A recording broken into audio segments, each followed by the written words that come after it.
Estamos ao vivo? Estamos ao vivo. Então pronto. Galera, o nosso convidado de hoje aqui, nada mais é que ele.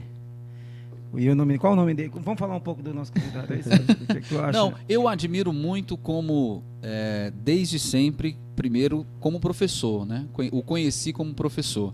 E hoje a satisfação de ter ele como representante do nosso município é grande. Então, nosso queridíssimo professor Jardel Souza, Jardel Teclas, tem vários apelidos, né, professor? Me chama de Tec Jardas. Tec Jardas. Eu lembro. Tec Jardas, ó. E galera, avisando que estão começando aqui, vamos supor que sejamos a segunda edição, podcast, né? Invasão Podcast, galera. Entendeu? Como a gente está começando, é tudo ao vivo, é tudo muito diferente pra gente, mas estamos aí, né? Fazendo segue a gente lá no YouTube, Invasão Podcast, e no Instagram, Invasão_Podcast. Então, estamos chegando aí para invadir sua casa, invadir seu trabalho. A sua vida. A gente aprendeu o slogan. Não, fala aí, professor, como invadindo que é? sua casa, sua mente e os seus pensamentos. Pô, que da hora, né, mano? Legal que da hora, demais. que da hora. Então, Jardel, seja bem-vindo. E eu, meu amigo Sátiro aqui, estamos muito felizes em receber você aqui. Muito obrigado por comparecer, né, cara? Por dar essa moral pra gente, né? E assim, cara, a gente quer saber um pouco da sua história, quer saber primeiramente aí da sua pessoa, do Jardel. Quem é o Jardel?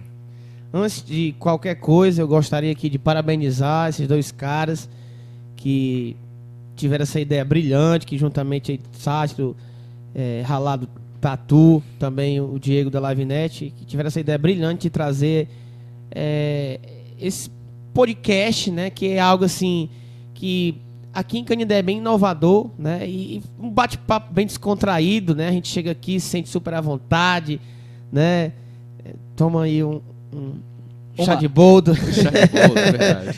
E é isso, então a gente fica super à vontade mesmo, porque às vezes quando você tá aqui na frente das câmeras com o microfone, você fica nervoso, e eu fiquei super à vontade, né, super bem recebido, então parabéns. E respondendo aí a pergunta de vocês, assim, eu tenho uma história de vida um pouco sofrida, né? Às vezes as pessoas olham para mim, professor da profissional, estou no vereador, talvez tenha sido tranquilo porque ele é professor lá, mas na verdade tudo foi muito difícil. E tem muita coisa que as pessoas não sabem que eu já vivi, né? Eu sou filho de mãe solteira, quando eu digo mãe solteira é porque a minha mãe me sustentou sem a presença de um pai ali, né? Tinha os meus avós que deram uma força, tinha o meu padrasto. E aí eu cheguei em Canindé com 13 anos, né? Vim do interior a 37 quilômetros de Canindé. Qual é o interior? Caiçara dos Coelhos. Caiçara dos Coelhos. E aí o engraçado é que, assim, às vezes as pessoas nem acreditam, mas até os meus 12 anos, no meu interior não tinha energia elétrica. Então, assim, eu não sabia o que era assistir TV, assistir alguma coisa em uma TV colorida. Eu não sabia o que era chupar um din-din gelado, tomar água gelada, porque não tinha nada disso. 12 anos. Foda, hein, mano? Até Então, os 12 anos. Até os 12 anos. Então eu desfrutei da energia elétrica, que é o mínimo, né? Apenas um ano. E depois vim para Canindé, né? E assim, a gente teve muitas dificuldades quando a gente chegou em Canindé, porque o meu padrasto ganhava pouco, a minha mãe não trabalhava, não tinha Bolsa Família. Então, assim, era bem difícil, né? E assim, então foi aí que eu acabei indo para a escola profissional. Estudava o dia todo lá, né? E para que eu pudesse sustentar, eu muito novo, aos 14, 15 anos, entrei, né, na missão de ser camelô, né? Então muito me orgulha, muito me honra dizer que eu já fui camelô durante muitos anos e muito jovem, né? Então assim, eu estudava o dia todo na escola de segunda a sexta e nos fins de semana, sábado e domingo, eu ia vender ali na João Pinto, naquelas ruas no entorno. Se você me permite, eu também tive esse contato com o público direto, com o Romero. Isso molda muito a gente para a vida. Eu acho que a pessoa comunicativa que você é, a pessoa que hoje trabalha e tem essa facilidade de comunicação com as pessoas, talvez esse período que você tenha passado vendendo, trabalhando ali como camelô, tenha te moldado bastante. Com certeza, com certeza. Pois é. Mas qual que era a sua função na parada de camelô? Vendia o quê? Roupa, tênis? Boa pergunta. Como camelô, eu vendia em um Tzinho, né? Os famosos ali, terços e chaveiros, que vocês já viram o pessoal com Tzinho.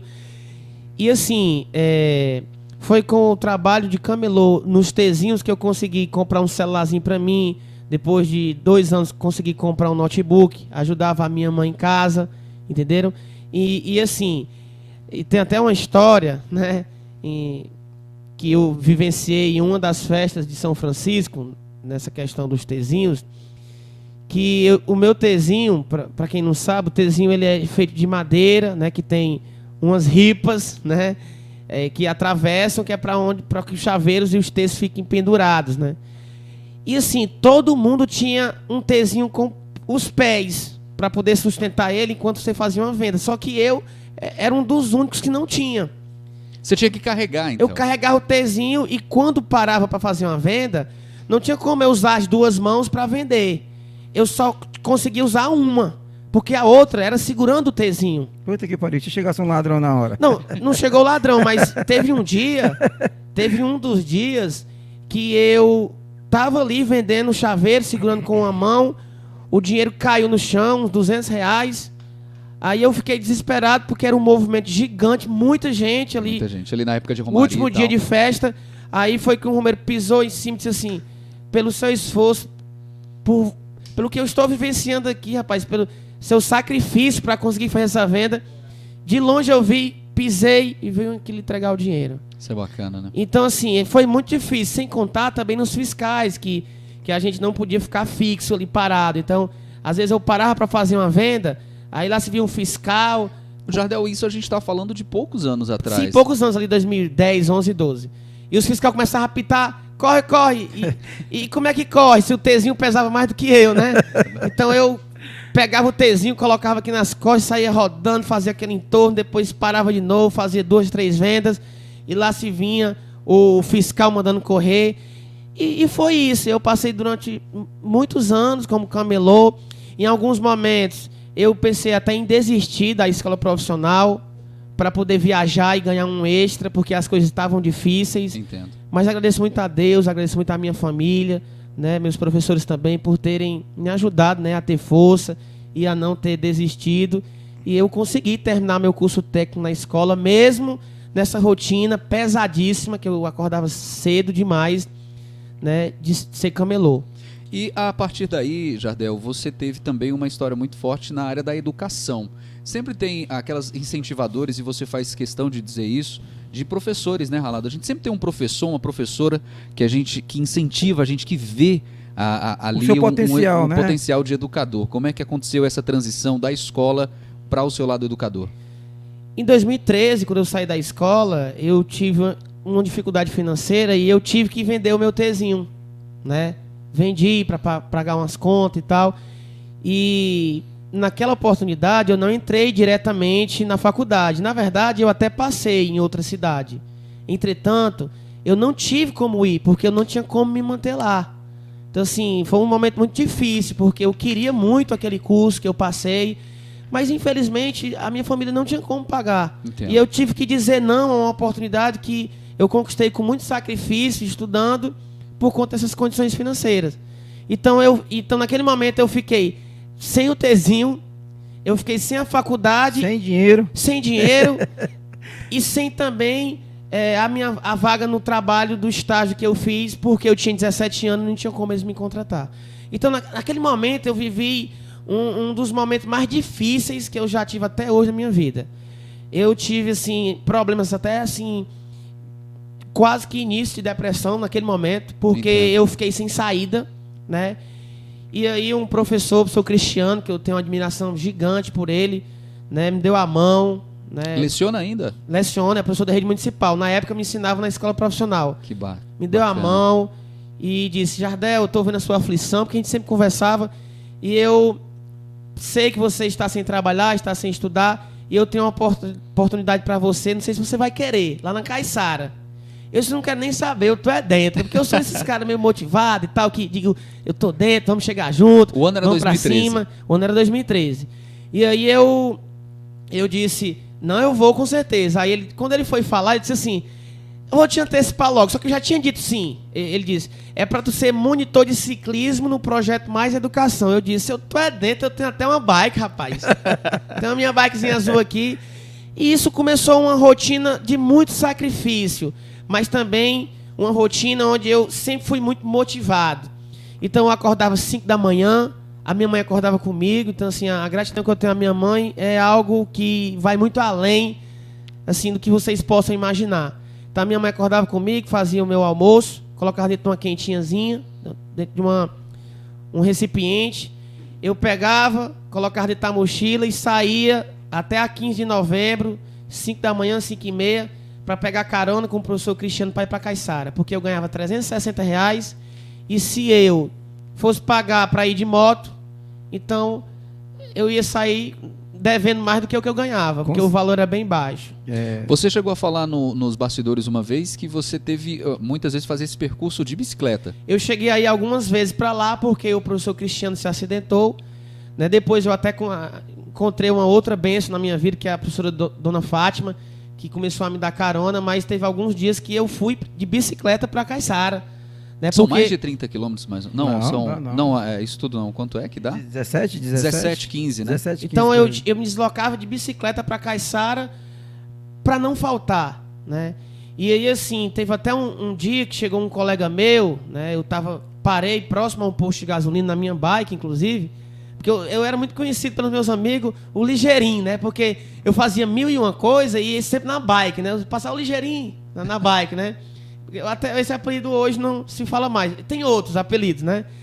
E aí, chegou um cara, né, da minha época de ensino médio, e chegou e disse assim, cara, e aí, tá fazendo o que da vida e tal?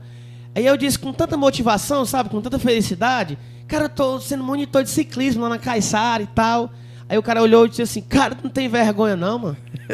Como é que tu passa 3 anos estudando na escola profissional para ser monitor de ciclismo? E ali, assim, eu fui ao chão, porque eu fiquei sem saber o que dizer. Eu só disse, cara, mas eu gosto de estar lá. E aí, de lá pra cá, você não tem noção como tudo tem dado certo. E eu sempre digo para os meus alunos, né?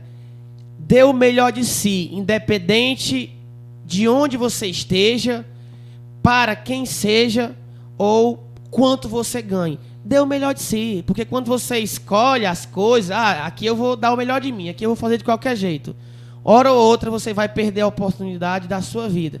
Então, desde que eu era camelô, eu sempre dei o melhor de mim. E lá, quando eu era camelô, eu aprendi muito. Hoje, para eu se comunicar dentro do parlamento, para eu também desenvolver as minhas aulas na escola profissional, pode ter certeza que eu tive muito aprendizado como camelô, tive aprendizado quando eu também fui monitor de ciclismo na Caiçara e até mesmo quando eu fui vendedor de roupas. Porque a minha avó era costureira, porque na Caiçara tinha um dia, na quarta-feira eu não ia, era os outros dias da semana, quarta não iria. O que eu fazia? Quarta-feira é dia de feira, né?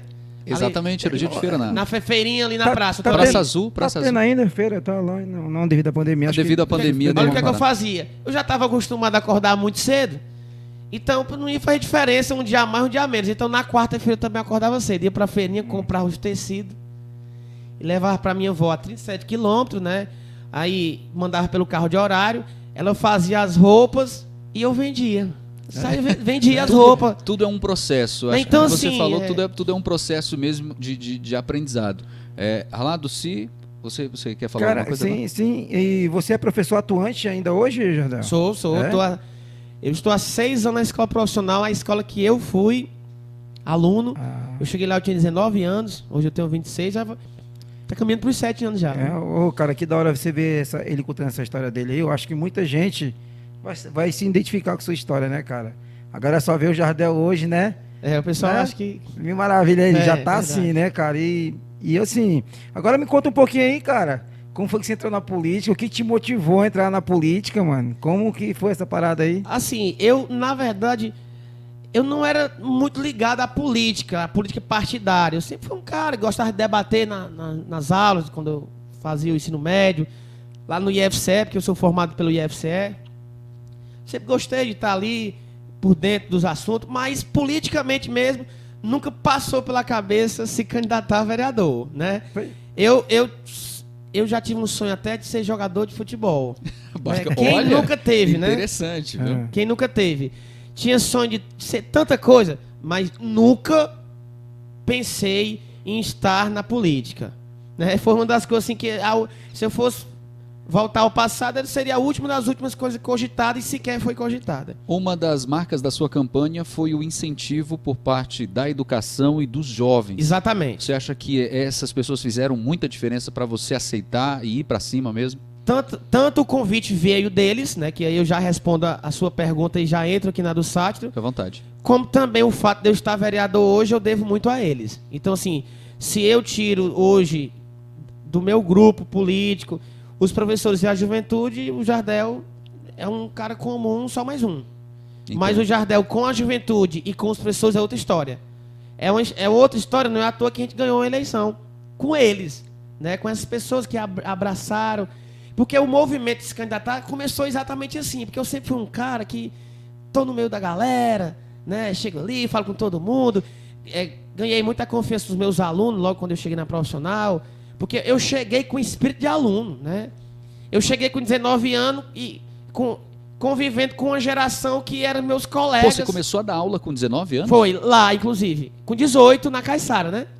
E logo depois, um ano depois, já estava no IFC? 2 anos, né? Foi quase 2 anos. Porque quando eu cheguei lá, eu tinha 19 e já ia fazer 20, lá na profissional. Profissional. Profissionalizante, né? No IFCE, eu cheguei com 17 anos como aluno, né? Entendo. Nível superior. Então, assim, eu cheguei lá com esse espírito de aluno, espírito muito jovem, então eu falava muito a língua, até hoje, na verdade. Eu costumo dizer que eu falo muito a língua dos alunos, né?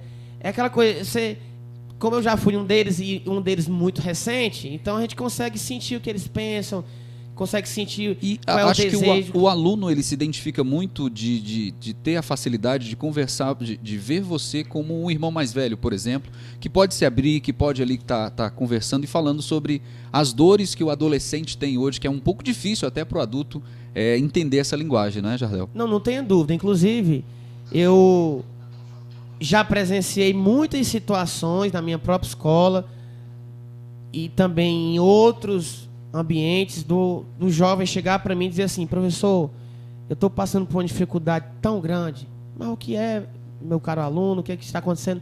Não, eu estou com depressão, eu pensei em desistir do mundo, eu estou me cortando. Deve ser muito difícil. Então, assim, eles conseguem chegar e falar coisas para mim que eles não falam para a própria família. Então, nesse momento, você precisa... Forte, hein? Você precisa ter empatia para se colocar no lugar daquele jovem e perceber que o que ele está passando não é uma coisa que muitos dizem. Isso aí é coisa da geração mimimi, você dá uma lapada nele que ele fica bom. Que passa. Não é isso. Então, nesse momento, eu chego para o jovem, converso, escuto, dou importância a ele, que nem eu cheguei para um aluno e disse: olha, isso é importante. Você será a primeira formada como técnica na sua família. Você não tem noção da esperança que a sua mãe coloca em você. Pô, a menina começou a chorar, me abraçou. Que lindo, que bacana. Se formou na escola já e disse assim: professor, se hoje eu estou fazendo graduação, trabalho já, ajudo a minha família, é por causa de você. Isso é forte, sabe? Isso é muito bacana. Eu fico sem palavras, sabe? Isso, para mim, é o combustível principal de tudo que eu já fiz até hoje, né? A gente está falando muito desse podcast voltado para a nossa cidade, para mostrar pessoas da nossa cidade, assim como o Jardel hoje está aqui com a gente. E eu tive contato, Jardel Arlado, com o Edir Paixão, que é chefe do Corpo de Bombeiros do estado do Ceará, já deu palestras em todo o Brasil, até fora do país, também nos Estados Unidos.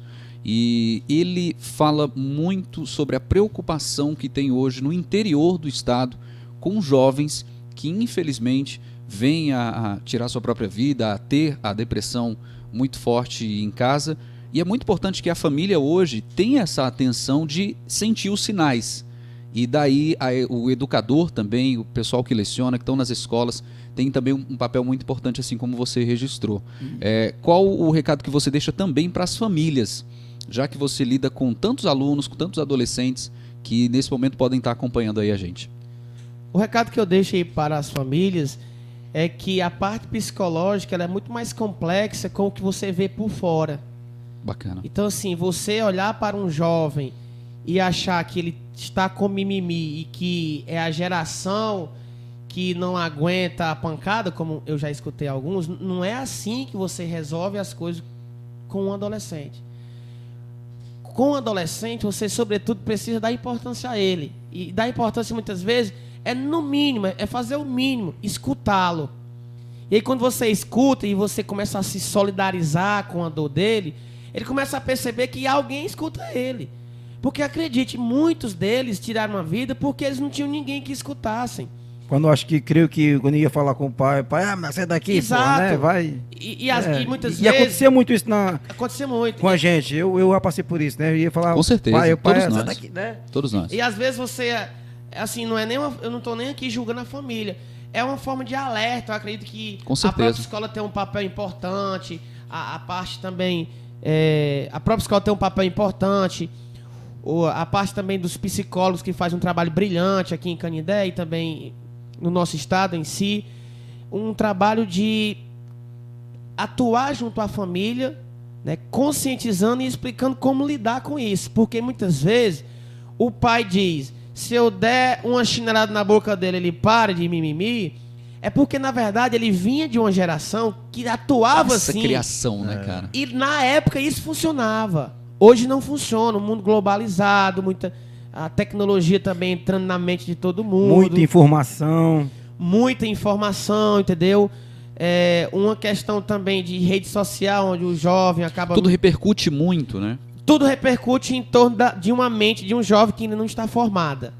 Então, assim, há anos atrás, você tinha menos informação, então o jovem não tinha nem tanto poder de escolha, ele tinha aquilo ali, ele ia e estava feliz. Até o fato de você ter muitas possibilidades de escolha, acaba mexendo na sua mente. Tu tá louco, né? Totalmente. Me fala isso. E assim, como professor, e como professor jovem, inclusive, eu me sinto muito na responsabilidade.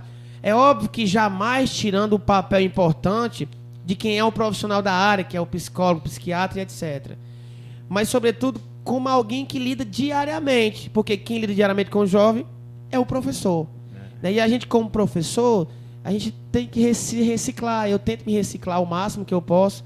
Percebo que boa parte dos meus colegas também, além de serem bons professores, se preocupam com essa parte. E eu venho nessa batalha há 6 anos na minha escola e por onde eu passo, né? Você não tem noção o quanto eu converso com a juventude. E eles me veem, e isso acabou que de forma assim, não direta, porque diretamente a minha preocupação era com isso, minha preocupação era levar uma qualidade no ensino. Acabou que indiretamente, né, quando eu resolvi, por incentivo de muitos deles, juventude, professores, dizer, eu vou aceitar esse desafio, isso soou como, vou abraçar como se a candidatura fosse minha. Eles fizeram isso. Né? E em algum momento tu falou, mano, essa daqui tá ganha. Tu já foi confiante? Sentiu, dava pra dava pra sentir. sentir? que o negócio tava fora. No adesivaço eu já sentia. Né? Presente. Já sentia. Porque assim, cara, a galera, né, eu não entendo de política, eu vou até voltar nessa tecla de novo, que eu levei um carão. Não é nem um carão, né, que eu falei aqui pro meu primo aqui, o Cardinal estava trocando uma ideia, e eu falei que não dependia de política, não tava nem pra política, sabe? Aí ele, cara, você tá totalmente errado, cara. Na verdade, a política tá... Tá em tudo, Tá em cara. tudo. Tá em tudo. Tá nisso aqui que a gente tá fazendo. Tá em tudo a política, né?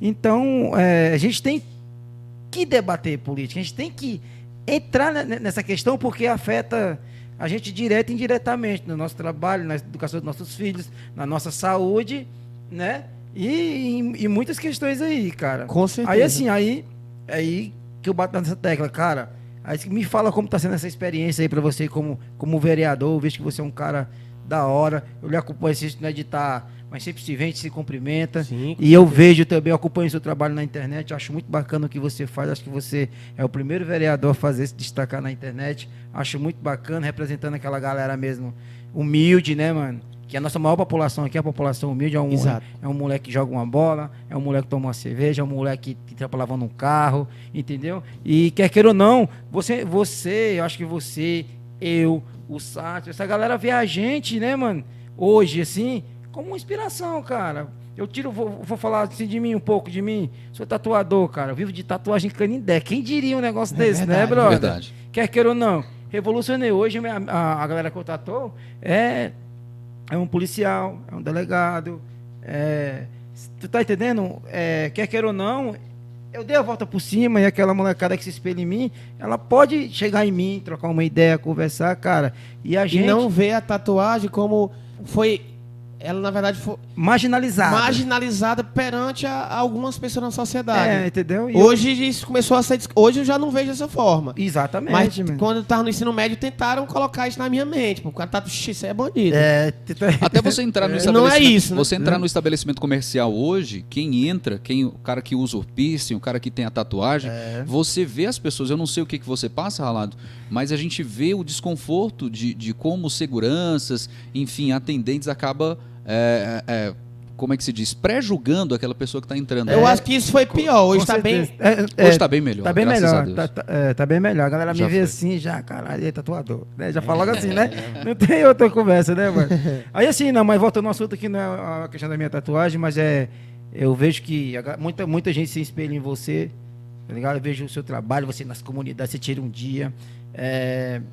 Aí, uma parada que muito me motivou foi aquela parada lá do carro que você fez lá do carro solidário, que fala? Foi Carona Solidária. Carro solidário e Carona tal. Solidária. Aí, recentemente, agora você fez seu aniversário, arrecadou aí não sei quantos que Foi de alimento, né? E assim, cara, achei muito bacana essa atitude que poucos fazem, cara. E você tem coragem mesmo. E você tá no caminho certo.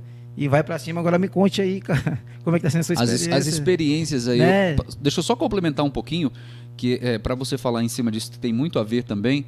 Qual foi a maior dificuldade que você encontrou dentro da campanha? Porque dentro do que o Ralado está dizendo, da visita das comunidades, acho que não é de hoje que você tá visitando, desde a época da campanha, e você continua visitando, isso é muito legal. Qual foi a maior dificuldade que você encontrou na campanha para chegar até a vitória? A maior dificuldade de todas mesmo foi algumas pessoas chegarem a dizer que sem dinheiro não ganhava. Caralho. Isso é forte. Isso Nossa, aí, professor... não, mas isso aí é a boca do povo. Professor, Isso é a cara É da a política. cara, Isso é a cara da política. mano. É a cara da política. O cara, às vezes o cara chega aí. Eu já cheguei a sair no dia de eleição e já ganhou quanto? Já perdeu o valor? Perdeu o valor. E eu nem sabia que eu morei muito tempo em São Paulo. Como assim perdeu o valor, cara? Eu pensei que até uma questão de preconceito. Não, mano. Tu vendeu teu voto, mano. Tá louco, eu nunca ganhei. Quem é que tá comprando aí, mano? Nunca ganhei R$1, cara. Juro por Deus. Nunca. Se eu fui um cara fiel a quem eu fosse votar, mesmo que não fosse consciente, mas eu fui fiel. Acho que uma vez eu te trombei lá no Militão, não foi? Foi sim. Tu tava, você e o Pedro, né? Pedro Jorge. Da segurança.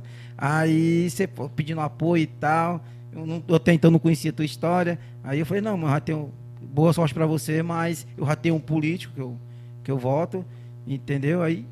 E aí ficou, e você veio a ganhar, e aí foi que eu comecei a ver seu trabalho realmente, como você está fazendo, e você para mim é o único aí que está se destacando na parada que eu estou vendo hoje, né, mano?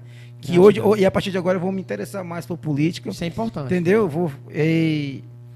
Não que eu vá ser um entendedor, mas para ter uma noção de quem eu vou votar nas próximas eleições, entendeu?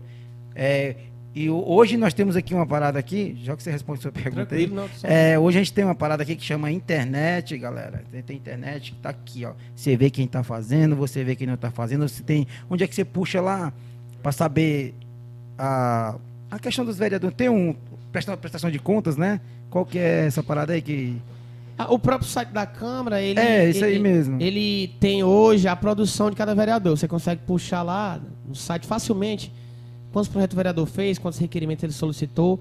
Mas eu acredito que maior do que isso é acompanhar o dia a dia do vereador. E aí é o nome até de um projeto que eu não sei. O dia a dia de um vereador. Mas não só o dia a dia. O dia a dia e ele fazendo algo, né, cara? Exato. Eu não quero acordar de manhã, tá um vereador lá só...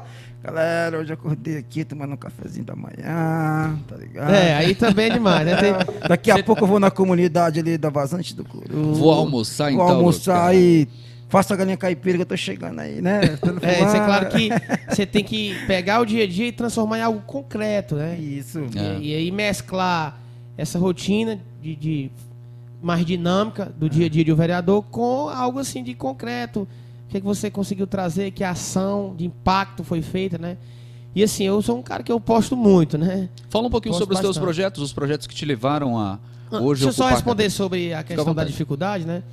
Assim, a maior dificuldade mesmo que eu tive, né, na campanha foi essa questão de que muitos chegavam, você não vai ganhar porque você não tem dinheiro para comprar votos. E eu disse, mas mesmo que eu tivesse, eu não faria isso porque eu não aceitei o convite de pessoas honestas para fazer uma metodologia dessa. Então, eu aceitei o convite porque a gente acredita que é possível. Ah, mas nunca isso aconteceu.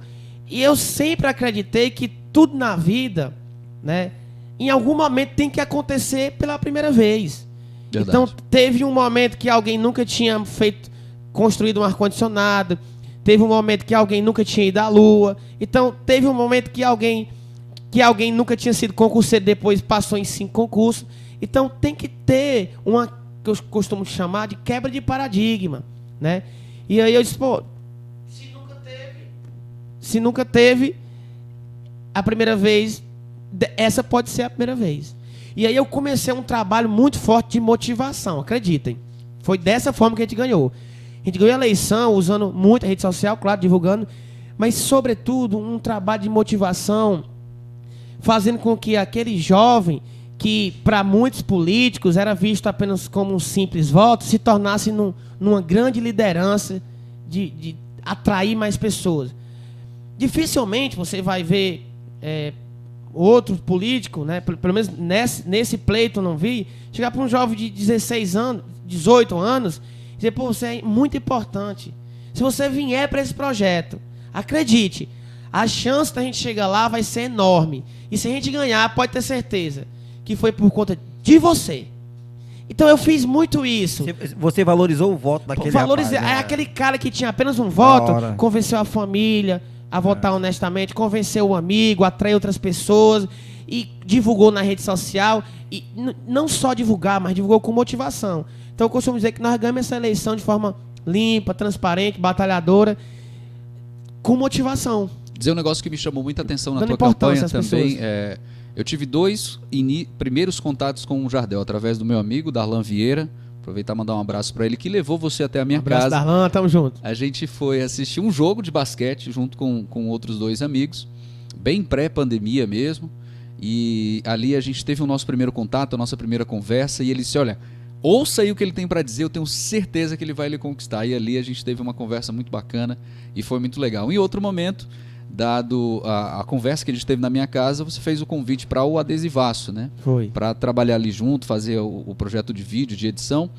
E a partir dali eu senti a força que tinha a juventude de Canindé. Então, assim, não só a juventude, mas toda a parte educacional dos professores e dizer e ratificar isso que você falou, que o jovem teve sim o seu devido valor e merecimento dentro da sua campanha, junto, claro, com a classe da educação, de professores. Muito bacana. Isso é muito bacana. Você votou nele?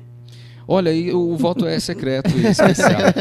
Mas depois o cara ganha, pode, pô. Não. Tá, caralho. Mas ele sabe do eu sei, sim.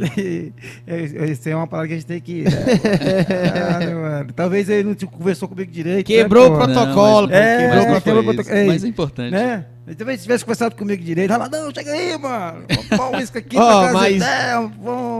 não, mas talvez... Eu acho que o mais importante... Eu vou responder a sua pergunta de uma maneira bem técnica mesmo. O mais importante do que o voto ou não é você hoje ver o trabalho que ele está fazendo na cidade de Canindé. Exatamente. E assim, as pessoas... Eu costumo dizer que as pessoas... Não é que elas sejam desonestas quando elas resolvem trocar ali o seu voto por alguma coisa, seja dinheiro, talvez, né? Ou seja algum outro tipo de material, enfim. Quando a pessoa ela faz esse tipo de prática, é porque ela na verdade já perdeu as esperanças. É porque muitas vezes também ela tem a necessidade. Então, eu costumo dizer o seguinte, que enquanto houver pessoas carentes, precisando, muitas vezes se alimentar, vai existir compra de votos. Porque o sistema corrupto de compra de votos, ele se alimenta da necessidade dos mais humildes. Isso é fato. Isso é um fato. Porque, assim, às vezes eu escuto pessoas dizerem assim, fulano reclama, mas de 2 em 2 anos, porque tem eleição de 2 em 2 anos, vender o voto. Tem muitas dessas pessoas que de 2 em 2 anos vendem o voto, mas elas não estão precisando daquele valor ali específico só naqueles 2 anos. Na verdade, elas têm necessidade todos os dias. Todos os dias. E aí, é todo dia. Mas quando você chega lá, bate na porta e fala, né, para fazer a troca do voto pelo recurso, seja lá o que for, a pessoa está precisando naquele dia e em todos os demais. Então não faz diferença ali para ela, se muitas vezes o político não voltou mais naquela comunidade, para ela não faz diferença se ela vai se deslocar gratuitamente com a sua consciência para votar ou se vai receber. Então assim, e é por isso que hoje, né, eu retorno em muitas comunidades que eu sequer tirei nenhum voto. Retorno em comunidades que as pessoas entram em contato comigo que eu sequer nem conhecia. Mas eu vou. Porque a partir daí, eu posso depois dizer, hoje eu ainda não digo, as pessoas realmente são totalmente desonestas. Hoje eu acredito que elas são desesperançadas. Porque no próprio instante que você está presente na comunidade e elas veem o seu trabalho, aí se a pessoa realmente não votar, se a pessoa não reconhecer o trabalho, talvez a gente possa ter uma outra imagem disso tudo. Mas se eu não acreditasse nas pessoas, eu não tinha sido nem eleito. Tá entendendo? Que bacana. Porque o pessoal dizia assim, você não vai ganhar porque o pessoal são corruptos. Ganhamos. Hoje, sabe o que eles dizem? Você não vai ser reeleito porque o pessoal são corruptos. Ou então você vai se corromper lá dentro. Ou então você vai se corromper lá dentro, entendeu? Então, assim... Isso é uma parada... Cara, tem gente difícil. que torce contra, meu amigo. Aquele velho ditado, cara. Você não vai conseguir agradar todo mundo, entendeu? Hoje, eu creio que quantas pessoas não estão aí falando, mano, esse cara, o vereador, quer se aparecer. Quer ir na comunidade, não quer saber o que você está fazendo. Se você faz, falam. Se você não faz, falam do mesmo jeito. Não tenha dúvida. Não tenha dúvida. Por isso que independente de você fazendo, não faça, cara. Faça o seu coração mandar. Vá na comunidade, vá na quebrada lá, vá na quebradinha. No interior. Pequena, vai no interior, vai naquela comunidade, pega aquele moleque ali, trocar uma ideia. Se puder dar um apoio, que você falou que dá aí, cara. Isso aí. A gente chega junto sempre. Entendeu? Chega junto que... Não com dinheiro, a galera paga. É porque a galera pensa muito em grana, né, mano? A gente, grana, dinheiro. Quem tem dinheiro hoje na pandemia infelizmente, dessa, eu torno a retificar, né? entendeu? Existe. Mas existe, isso é fato. Infelizmente, né, cara? Um assistencialismo e uma busca pelo assistencialismo muito forte ainda em Canindé. Mas isso só existe porque as pessoas, elas precisam. O cara que tem o seu salário mínimo, o cara que trabalha numa fábrica, o cara que tem o seu próprio negócio, ele não perde tempo indo pedir coisa a político. Exatamente. Ele muitas vezes fica ali na rede social acompanhando para valorizar o político que está fazendo. Ele fica acompanhando para cobrar um projeto. Mas o assistencialismo do pedir, paga minha luz, ou me dá R$50 para comprar isso aqui, parte de pessoas que não trabalham, parte de pessoas que não têm estudo e parte de pessoas que nunca tiveram sequer uma oportunidade. Muitos casos, não são todos, em muitos casos. Então, assim, torna a retificar. Nós só iremos vencer o sistema de compra de voto quando nós verdadeiramente colocarmos oportunidades concretas na vida das pessoas e elas se tornem independentes. E na época de uma eleição elas possam analisar qual o vereador, qual o prefeito, qual o deputado que trabalhou verdadeiramente pelo povo.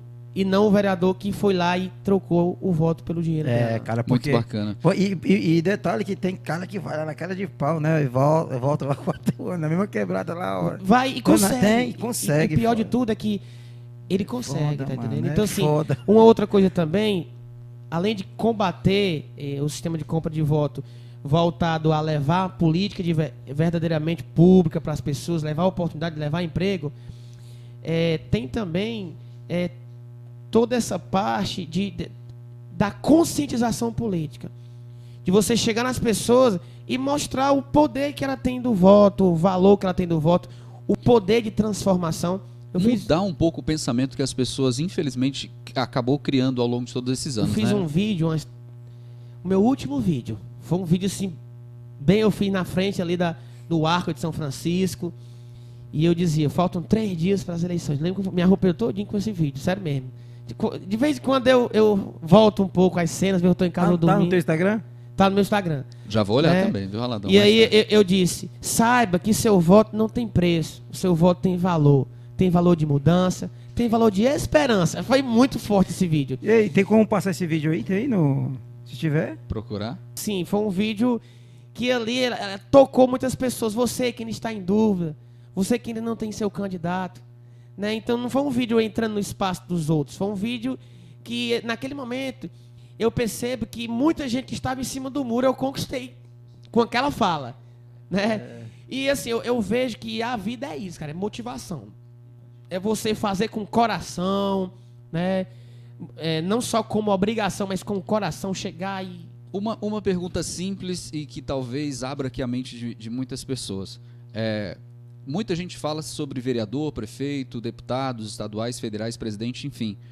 Qual o papel hoje mais importante de tudo que você vivenciou, desde o início ali da visita às comunidades, do incentivo do pessoal da educação, dos jovens, tudo que a gente já conversou aqui hoje? O que você vê hoje com tudo que você viu nas comunidades da importância do papel de um vereador e o que faz um vereador acima de tudo, Jardel? Pronto. As 3 prerrogativas principais de um vereador é legislar, né, criar as leis. Então, assim, todas as leis que existem no município, ou foram os vereadores que criaram, ou foram os vereadores que aprovaram. Então, vejam que todas passam por eles, né? Se a lei teve iniciativa do Poder Executivo, mas ela tem que ir para a Câmara, os vereadores têm que aprovar ou não. Se a lei teve iniciativa popular, porque isso também é possível, né? Uma lei de iniciativa popular, por exemplo, a Lei Maria da Penha, né? Ela foi uma lei de iniciativa popular que depois ela acabou sendo direcionada para um parlamentar, deputado federal na época, que abraçou a lei e levou, mas ela foi de iniciativa popular, né? Leis que venham do próprio judiciário, mas elas vão passar pelo Poder Legislativo para ser aprovada, né? Mas a maioria são os vereadores que fazem, né? Leis diversas, né, que transformam, lei de acessibilidade, impactam, né, diretamente a vida das pessoas. A lei para trazer um benefício para a população, uma lei voltada a trazer bolsas para juventude, infinitas leis, né, que impactam diretamente. Aí quando o cara diz não gosto de política, não importa na minha vida, ele esquece que o auxílio emergencial é uma coisa política. Foi votado, por exemplo, né, sim, exatamente. Né? Então, eu combato demais, é uma das coisas que eu mais combato é isso. O vereador tem um outro papel importante, fiscalizar, né? O vereador ele precisa fiscalizar tanto o poder executivo como a própria Câmara no qual ele pertence, né? Então, fiscalizar para... Ele aprova as contas do prefeito, por exemplo, ou reprova. É o vereador que vai aprovar a LDO, que é a Lei de Diretrizes Orçamentárias, ou seja, tudo aquilo que vai ser gasto naquele ano, né, durante os 4 anos também, vai ser analisado pelo vereador que, ao ver o projeto vindo do executivo, ele vai poder fazer alterações, dizer, olha, eu acho que esse valor com essa pauta é muito valor. Eu acho que a gente vai pegar uma parte e colocar aqui na educação, por exemplo. Entendo. Ou no assistência, ou no esporte, na assistência. Então é uma pauta importantíssima. E a terceira é a de representar o povo. E nesses 6 meses, eu acredito que aqui eu tenho feito mais, estar com a população, ser voz deles, entende? Não desmerecendo nenhuma das 3, as 3 são importantíssimas, a gente tem que ter tempo para as 3. Mas a que eu tenho mais feito é representar o povo. É estar na comunidade, ser voz, levar a demanda, escutar, e dizer, eu estou aqui por vocês. Até debaixo d'água, às vezes eu brinco. E deixa eu falar uma coisa para ti. Algum projeto aí durante a eleição foi ano passado? Foi? Foi, né? Tu já aprovou alguma coisa assim que... A gente teve alguns projetos. Teve sim. A gente teve o projeto do lixo, né? Que trazer uma coleta diferenciada. Inclusive, eu trouxe uma ideia que é o seguinte. Não sei se vocês percebem, tu vai ali no centro, às vezes você fica ali atrasado porque o caminhão do lixo na sua frente. Não sei se já aconteceu com vocês. Já. Sim, sim. Ou até mesmo tu tá a pé e o odor enorme ali, o caminhão do lixo. Então eu percebi isso aí, sabe de uma coisa? Conversando com amigos, inclusive. Numa roda de conversa. Era quase, tipo, o barzinho tinha fechado, eu tava ali fora, com os amigos e tal, os caras falando. Vamos falar um pouquinho de política aqui? Porque isso também é legal, sabe? Muito da não hora. Tornar a política totalmente engessada. Mas eu falo de política todos os dias. Desde que eu decidi dizer, vou me candidatar, não tem esse dia, feriado, nenhum dia que eu não tenha falado alguma coisa de política. E nesse dia, eu falando de política, e os meninos dando umas ideias, eu captando algumas coisas, dizendo outras, que foi, por que não no centro fazer a coleta do lixo à noite? já existe em muitas cidades. Desafoga o trânsito, talvez as pessoas que estão passando realmente ali, principalmente no centro da cidade, devido ao movimento do centro comercial. O centro de Fortaleza, São Paulo, tudo é na madrugada. A cidade amanhece limpa. Limpa, isso é fato. Mas a cidade já passou o dia sujo. Como é? Amanheceu limpa. A cidade Aí vai ter os caras de rua, aqueles carrinhos que vai mantendo. E o lixo é responsabilidade de todos. É uma pauta que eu tenho batido muito, viu? Cara, e interessante que devia ter ser igual São Paulo, Fortaleza. Eu acho que a gente tem que trazer essas paradas, essas novidades pra cá. Fez sua casinha, ter o cestinho do lixo tá também no projeto. Entendeu? Aí você bota... Eu já sinto falta disso aqui. Eu vou mandar fazer um. Está também no projeto, né? Tá Verdade. Você bota um lixo ali, os cachorros vêm. O meu sonho é acabar com os tambores, né? Cara, porque tu é louco. Eu tenho um amigo que está trabalhando agora também com a coleta, a parte de reciclagem, que é muito importante, que eu não vejo muito na nossa cidade. Tem algum projeto em vista? Eu estava até dialogando com a vereadora Tatiane para ver se a gente bolava um projeto nessa linha, né, da reciclagem. A reciclagem é renda hoje. Com certeza. Você olha às vezes, olha ali o moradorzinho de rua catando lixo. Não, ali na verdade ele pode ter uma renda maior do que a pessoa que está criticando ele. Verdade. Né? Porque realmente está fazendo um papel muito importante para a sociedade também. E um papel ambiental. As pessoas olham para mim às vezes e veem assim, um cara professor, jovem, deve falar mais de juventude, quem não me acompanha, juventude e de tecnologia também, né, que sou professor dessa área, e de professores. Na verdade, eu tenho entrado em várias pautas, né? Em 6 meses eu tenho falado da pauta ambiental, lancei um projeto chamado Operação Canindé Limpo. A gente saiu caçada aos entulhos. E eu ali, incansavelmente, secretário de infra, Pedro, cara, tem um entulho em tal canto. Aí 3 dias depois, entulho de novo. Minha Nossa Senhora, o povo botaram o entulho lá de novo. E eu tenho vindo nessa pegada ambiental. Sim. E aí não é à toa que eu lancei o projeto aí do lixo. Eu lancei o projeto também dos kits, voltar aos kits das mulheres em vulnerabilidade social, receber um kit de higiene gratuito, né? Às vezes isso é uma pauta nacional, a mulher não tem nem o que comer, aí não vai ter como se cuidar, né? Por quê? Porque não tem dinheiro nem para comprar comida, vai ter para comprar absorvente, para comprar outras coisas, um bom sabonete, enfim, né? A gente também entrou com um projeto voltado às atividades físicas, tornar as atividades essenciais, né? E assim, eu tenho mais uns 4 projetos em mente para lançar ainda nesse semestre, mas devido eu ter entrado em pautas grandes... Não adianta começar e não terminar, talvez. Porque eu entrei nas pautas grandes. Por exemplo, a Carona Solidária demandou um mês, todo dia e tal, ali. Porque eu fiz uma ação de um dia que se tornou um mês. Porque a proposta era fazer 2 dias. E acabou que a demanda vindo e eu, vamos abraçar. Porque você sabe... Teve um aniversário solidário também que demandou aí um mês e meio. Então... Eu queria entrar nessa pauta agora, Ralado, se você me permite também. Muita gente te conhece através do seu aniversário solidário, que foi um sucesso. Para quem está acompanhando agora a gente também, como é que foi que nasceu a história? E fale um pouco de números, afinal de contas, impactou várias famílias em Canindé e toda a região. A ideia surgiu porque eu tinha um sonho. Eu sou um cara que às vezes me diz, o vereador e tal, mas eles também costumam dizer assim, lá vem o cara da resenha.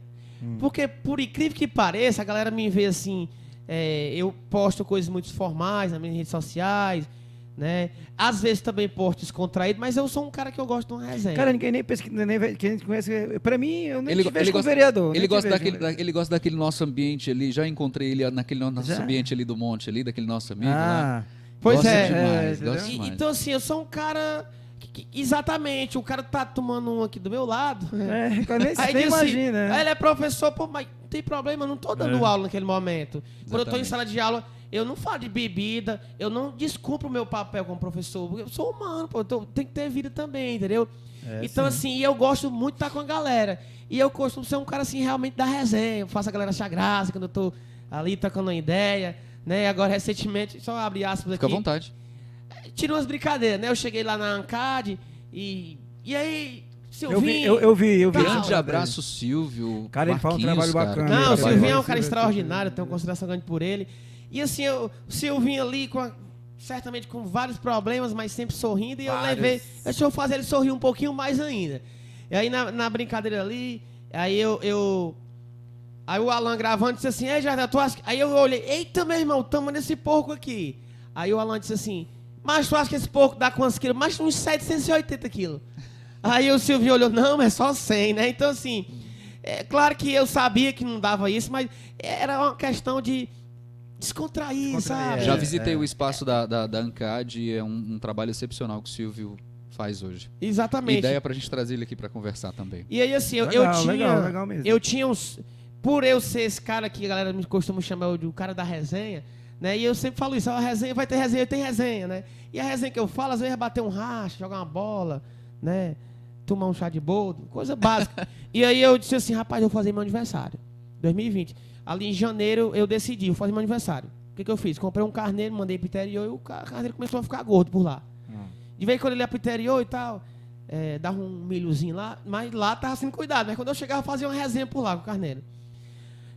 Quando foi 17 de março, as escolas parou tudo com a questão da pandemia. Então, assim, foi um bate ali, eu nunca imaginei.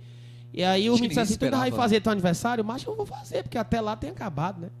Isso em 2020. Começou em março, aí não acabou. Então, quando foi ali por volta de...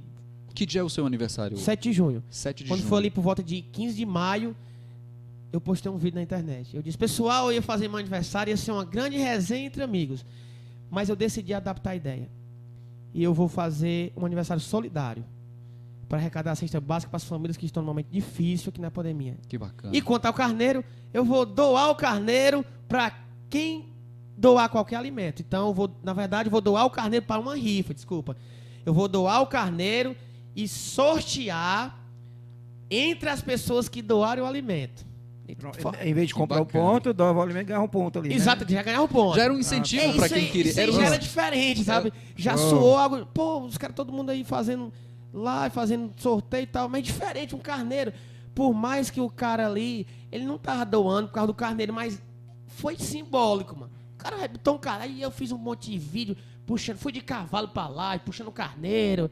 Foi uma resenha medonha, mas nós arrecadamos muito alimento em 2020, né? Muito alimento. Inclusive, a gente passou de 5 toneladas em 2020 de alimento, acredita? 5 toneladas. Foi, né? Impressionante. Aí quando foi 2021, a gente foi além, né? Porque a gente abraçou 2 pautas, né? A gente abraçou a pauta da Vipasse, né? E a gente fez uma doação para a Vipasse, a Claudinha, lá no meu aniversário, chamei ela, porque assim, eu decidi fazer a ação para a Vipasse depois de uma cena, uns vídeos, umas fotos que rolou na internet muito pesadas. Fortes, né? Forte. Eu acho que eu sei do que você Porque quando eu comecei a ler, dizia assim, Grupo Vipasse está adoecendo, estamos doentes psicologicamente. Nós chegamos ao nosso limite. Nós não conseguimos mais. Nós vamos parar. Foi forte, pô. E o pessoal, Jardel, tu é desenrolado, tu vai fazer teu aniversário, tu devia fazer e ajudar a Vipasse. Mas como é que eu ia ajudar? Como é que eu... Quando eu disse, vou fazer meu aniversário de novo, que eu lancei o vídeo, vem aí, todo mundo criou expectativa. O pessoal já estava me pedindo cesta, mano. Ei, professor, lembra de mim, cestazinha. Aí como é que do nada não vai ser mais volta da cesta, vai ser apenas a Vipasse.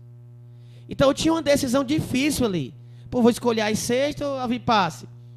Então foi aí que eu vinha de uma das minhas visitas de noite já, né? Bem tarde, mais de 8 para 9 horas da noite. E eu vinha pensando no carro, vinha bem devagarzinho. Eu acho que eu vinha com 20, 30 km por hora. E eu pensando, pô, mas o que eu vou fazer? Se eu for só para as famílias, eu vou ficar com meu sentimento pesado por saber que eu não vou ajudar a Vipasse. Se eu for para a Vipasse, vai ficar muita família chateada e na expectativa já. Foi aí que eu decidi abraçar as 2 causas e disse para um amigo meu, rapaz, eu vou fazer uma ação também para a Vipasse no meu aniversário. Mas como tu vai fazer? Como é que tu vai dividir as doações? Tu vai conseguir doar 1.000, 2.000 quanto para a Vipasse, arrecadar 50 cestas básicas, 100? Qual é o impacto disso para as pessoas? Eu, pô, mas eu tô com outra ideia, qual é? Nós vamos doar 10.000 para a Vipasse. Aí o cara, como 10.000? Como tu vai fazer isso? Eu vou entrar em contato com 10 empresários e eu tenho certeza que cada um vai doar 1.000. Então assim, eu entro nas missões, porque assim, quando você fala assim, é difícil alguém que acredite que isso vai dar certo, né?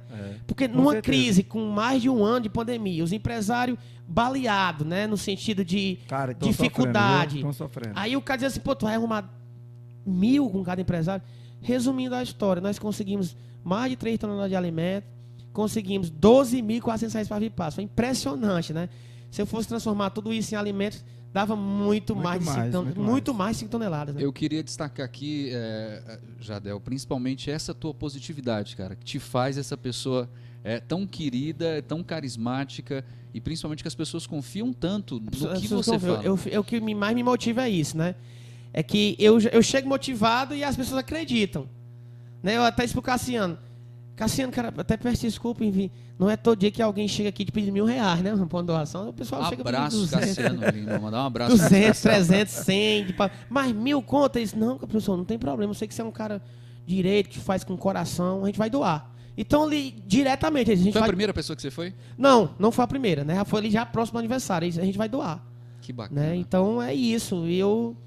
Destaque ainda porque nos teus aniversários também, você dá um grande palco para os artistas locais. Exatamente. Jardel, falar da alegria que é te receber aqui no nosso podcast, de toda forma, o nosso primeiro, e que a sua carreira, não só na política, mas, claro, na educação, acima de tudo, falar que da importância que são os nossos educadores, realmente formam pessoas, formam caráteres, e você é uma pessoa que eu tenho certeza que tem esse carisma, tem esse carinho pela formação que você teve, principalmente do início da sua mãe. Não se emociona não, que eu me emociono também, viu? E falar da admiração que eu, Sátiro, hoje tenho por você através de um amigo que veio lhe apresentar por acaso e a gente se conheceu. Então, falar que se você hoje está onde você está, é pelo seu merecimento, é pela criação que você teve e principalmente tenho certeza que o Homem Lá de Cima tem projetos cada vez mais grandiosos. Eu tenho certeza que muita gente queria estar aqui hoje, Raladão, junto com a gente para poder olhar para você assim de perto e agradecer as vidas que você impactou. Então, assim, parabéns, sucesso. Espero que você volte o quanto antes para a gente conversar mais, falar mais de outros projetos. Acho que o papo foi muito bacana e te desejo saúde e muito sucesso. E a todos os seus. E não vou fazer dele as minhas palavras, porque eu tenho as minhas, né? Então, cara, eu não lhe conhecia, né, mano? A gente conheceu, acho que se viu poucas vezes aí nas nights canidense, né, mano? E assim, cara, eu sou um cara que acompanho bastante. Eu acho que eu sou aquele cara que gosta de ver pra crer, sabe? Transformamos o Raladão mais politizado. Então um cara mais politizado, tá ligado? Eu tô analisando, tô vendo, vejo que você tá fazendo a diferença, tá fazendo com o coração. Não, eu vejo também que não é para se aparecer. Muita galera vezes fala, né, mano, o cara vem sempre para se aparecer, mas não. Vai ser só mais um, porque não eu discordo totalmente. Não falando politicamente, mas como eleitor, né, como um cidadão, eu vejo o que você tá fazendo. E quem não quer, cara, hoje em dia, cara, é a internet, mano. Hoje em dia é a internet. E eu queria que você também divulgasse as suas redes sociais agora, daqui a pouco. Só um minutinho. O negócio é a internet, você tem que mostrar o que você está fazendo, cara. Como é que a galera vai ver? Tá entendendo? Você tem que se espelhar por exemplo, um cara que eu admiro bastante, que eu sigo ele, é o Gabriel Monteiro, é o delegado da Cunha. São caras que fazem ali. Muita gente. Independentemente do que as pessoas vão pensar, né, mano? Exatamente. E assim, cara, muita gente critica ainda, cara, os caras fazendo, tá ligado? Mas é aquilo que eu falo pra você, entendeu? Nem Deus. A gente não vai conseguir agradar todo mundo, né? Nem Jesus Cristo, né? O Filho do Homem não conseguiu agradar não, porque a gente vai conseguir agradar. E outra coisa, cara, errar é humano, né? A gente nunca vai acertar, mas a gente vai sempre tentar dar o nosso melhor e que você continue assim, nessa pegada aí, ó, sempre dando atenção ao jovem, não só aos jovens, né? Que tem muita gente aí também com mais idade que a gente, que precisa também dessa ideia que a gente está levando para eles. Tá? Eles têm tanto a aprender com a gente, como a gente com eles, pela experiência que eles tiveram, né, de anos que hoje a gente está, né, cara, no século, galgando, estamos tentando chegar lá. Estamos tentando chegar lá. E, cara, o que eu tenho para falar, o que eu quero de você assim, é que seja esse cara sempre bacana, a sua humildade, acima de tudo, humildade, brother. Você tem sua humildade, você tem tudo, cara. Você chega longe pra cá. E assim, mano, muito obrigado aí, né, por você ter dado essa oportunidade pra gente ter vindo aqui contar um pouco da sua história, né? Pra quem não conhecia, galera, esse aqui é o Jardel, conhecido como professor Jardel, e vereador de Canindé, né, mano? Isso aí. E, cara, parabéns, obrigado, viu, irmão? Eu que fico muito honrado, né, de vir participar e de um papo tão bacana como que vocês trouxeram hoje pra cá, né? Com perguntas bem pertinentes. Cara, aqui o negócio... E com muita descontração, né? não te... Né? Que é uma ideia, cara. Uma esquece das câmeras, uma ideia que a gente... Como você gosta dessas resenhas, né? De, saímos do bar. Isso aqui começou... Vamos contar já? Vamos contar. Foi no Peteca Bar. Cara. Foi no Peteca Bar. De vez em quando eu tô por lá, hein? E vinha as ideias, cara, e nós chapando, eu sabe, tipo, que não lança aqui pra ao vivo, cara. E ele falava de um cara que era americano e tal, aí eu não... É o Joe Rogan, Joe né? Rogan, né? Começou Joe com ele. Rogan. Falado, vamos levar isso aqui, cara, vai ser massa. Nós tudo, aí no outro dia, ressaca do cão, como é que foi essa parada? aí beleza, né? Aí nada, e vai bola pra frente, aí se trombava, mano, nós temos que levar essa ideia de novo, sabe? Aí um dia, mano, vou pegar essa porra, vamos botar essa porra pra frente. Aí, cara, eu vi se pode ir pá, tá em alta, tá e tal. Não é porque tá em alta, mas porque vamos bagulho tá em alta por quê? Porque é da hora, porque é bom e é bacana. E pessoas como você, entrevistados como você, que tem histórias, com certeza faz toda a diferença. Muito obrigado por ter participado aqui do nosso Invasão Podcast. Entendeu? Muito obrigado por ter vindo aqui. E para encerrar, cara, eu queria que você deixasse uma mensagem aí para aquela galera aí que tá... Aquele moleque ali que se espelha em você, pro professor, pro trabalhador, pra dona de casa, pra geral de Canindé e do Brasil afora que estiver ouvindo a gente aí. Manda lá, parceiro. Pronto, a mensagem final que eu deixo aqui para todos que me acompanham, para todos que acreditam no meu trabalho, é que a gente nunca deve perder as esperanças. Seja a esperança de um sonho que você tem quando você era pequeno, seja a esperança num trabalho que você quer conquistar, seja a esperança, inclusive, na própria política, que muitos não tinham mais esperança. Né? E saber que hoje as pessoas chegam para mim e dizem, eu não acreditava mais na política, mas quando eu lhe acompanho, eu começo a ter esperança. Isso é o combustível assim que me faz tocar, que me faz continuar nessa pegada na área da política. E assim, muitos vão tentar derrubar, seja eu, seja você com o seu sonho, seja você no seu trabalho. Mas o nosso grande desafio é continuar de pé. E a vida tem sentido por conta disso. Porque a gente luta todos os dias para continuar de pé, para continuar batalhando. E eu costumo dizer que a vida da gente, 1% é felicidade, os 99% é problema.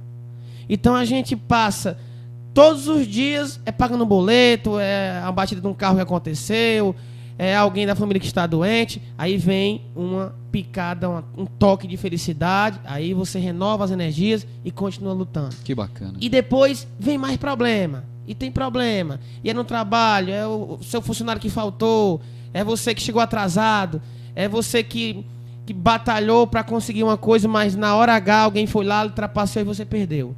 Mas, minutos depois, você recebe ali uma notícia, conquista alguma coisa, e esse 1% mais um pouco de combustível. E eu costumo dizer que é isso. Quando você para de lutar e perde a esperança, perde-se o sentido de viver. Às vezes as pessoas costumam dizer o seguinte, pô, sem sentido de viver que só tem problema. Acredite, todo mundo tem problema. E quando você, né, desiste de uma coisa para ir para outra, porque você está tendo problema ali, acredite, você não terá os mesmos problemas, você terá outros. Verdade. São novos problemas. Serão novos problemas, mas sempre terão. É isso que eu quero dizer para a juventude, é isso que eu quero dizer para todas as pessoas que me acompanham, é que a vida da gente ela é dotada de problemas, por incrível que pareça, de níveis diferentes, né? E a gente vai batalhando todo dia, é um dia após o outro, uma felicidadezinha aqui, outra ali, e a gente vai se mantendo de pé. Mas nunca desista, eu costumo dizer isso, você nunca desista do seu sonho, porque tanto que eu já sofri, sabe, na vida, o tanto que eu já batalhei, e hoje saber que a gente está sendo uma gota d'água no oceano, mas estamos trazendo algum tipo de transformação, nem que seja mínima, mas estamos, é ter a certeza de que a gente realmente não pode desistir. É isso aí. É isso, caralho.